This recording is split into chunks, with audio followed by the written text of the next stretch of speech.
চিকিৎসককে ধর্ষণের পর হত্যা, সাবেক অধ্যক্ষ আটক।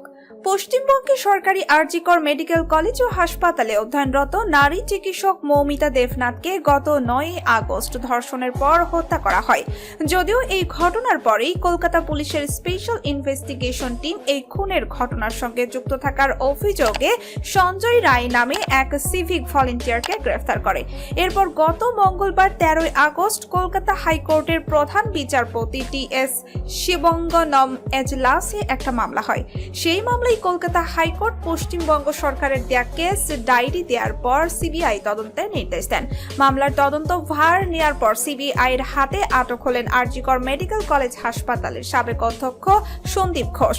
শুক্রবার আটক করে সল্ট লেকের সিবিআই এর দফতর সিজিও কমপ্লেক্সে নিয়ে আসা হয় সন্দীপ ঘোষকে। জানা গেছে সন্দীপ ঘোষকে আগে হাজিরা দেওয়ার নোটিশ পাঠিয়েছিল কেন্দ্রীয় এজেন্সিটি, তবে সেই ডাকে সাড়া দেননি আরজিকর মেডিকেল কলেজ ও হাসপাতালের সাবেক অধ্যক্ষ সন্দীপ ঘোষ।